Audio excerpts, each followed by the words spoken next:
My sme presvedčení o tom, že 35 krát, tak ako teraz v skúšobnej prevádzke, sa to dá robiť za štvrtinovú cenu. Len zlodeji v Smere si povedia, že potrebujú aj na s prepáčením posratej kompe ukradnúť 50 miliónov. A toto ste celí vy. Toto je váš sociálny štát. Ukradnúť na jednej posratej kompe 50 miliónov eur. Toto si myslíte, že vám budú donekonečna vaši voliči žrať? Si myslíte, že jedia seno 50 miliónov eur na jednej kompe a učiteľom poviete, že nemáte pre nich 60 miliónov? No nie sú, viete čo, možno po voľbách, možno bude niečo, príďte, veď vidíte, rozdali by sme sa pre ľudí. Sociálny balíček tam, sociálny tam. Na jednej posratej kompe 50 miliónov eur. Pán poslanec, skúste akože úplne normálne vystúpať, dobre? Normálne vystupujem, adekvátne vašim zlodejinám. Ste zlodeji. Zlodeji vládnu Slovensku, ste mafia. Ste organizovaný zločin. Podľa trestného zákona organizovaná zločinecká skupina musí spĺňať 3 parametre. Musí mať viacej členov. Je vás dosť. Musí existovať dlhšie obdobie. Existujete dostatočne dlho. A jej činnosť je zameraná na legalizáciu príjmov z trestnej činnosti. Čo robíte vy? Iba legalizujete vaše zlodejiny.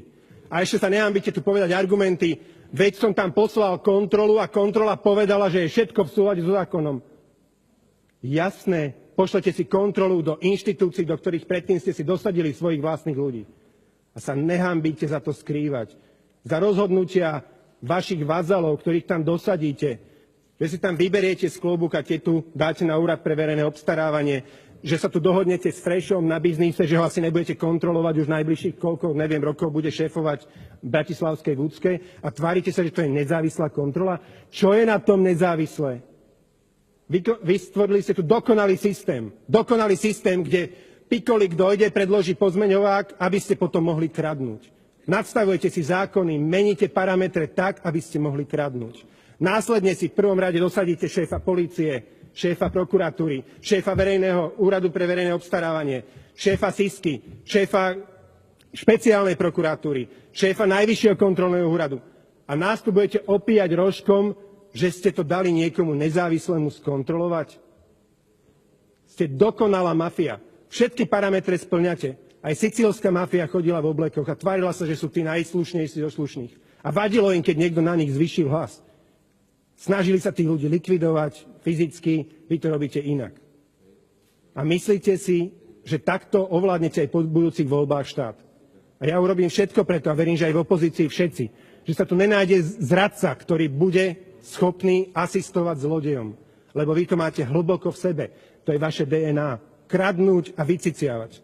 Ľuďom zobrať 100 eur a vrátiť im euro a ešte potom pritom očakávať od nich, ako vám budú za to vďační.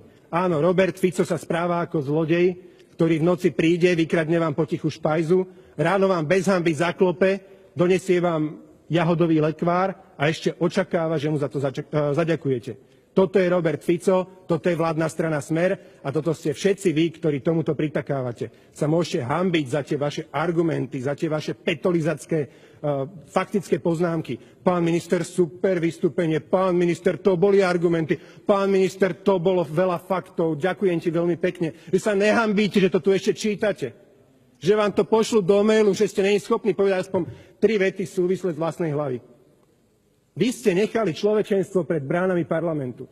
Vy ste iba telesné schránky, bez svedomia, bez všetkého. Bez štítky úcty, skutočnej úcty k tým ľuďom, ktorí platia dane, aby vy ste to mohli kradnúť. Niektorí z vás ste tu iba preto držíte hubu a robíte kroky, ktoré vám povedia a čítate z monitora to, čo vám napíšu, len aby ma dali na 102. miesto na kandidátke. Len aby som teda dobre mal, tuto mi cinklo na účet 3 000 eur mesačne. Tak hlboko klesla vaša človečenskosť. Ste iba telesné schránky, prepáčte, ja vás za ľudí nepovažujem.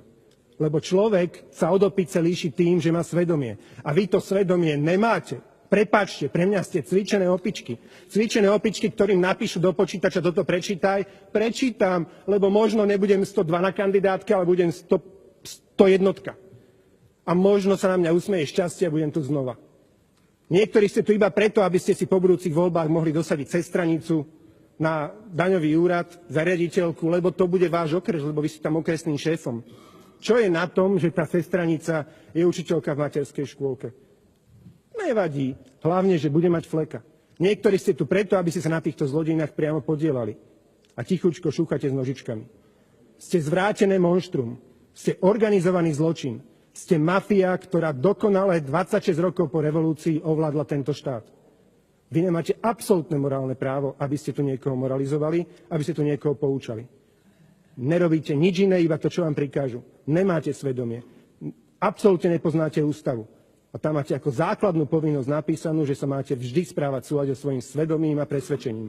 Lenže vy ste ho nechali tam, pred bránami parlamentu, lebo inak by ste sa nedostali. Lebo sem sa dostanú iba tí z vás, ktorí budú dostatočne hlboko strčení v jednej časti tela pánovi predsedovi.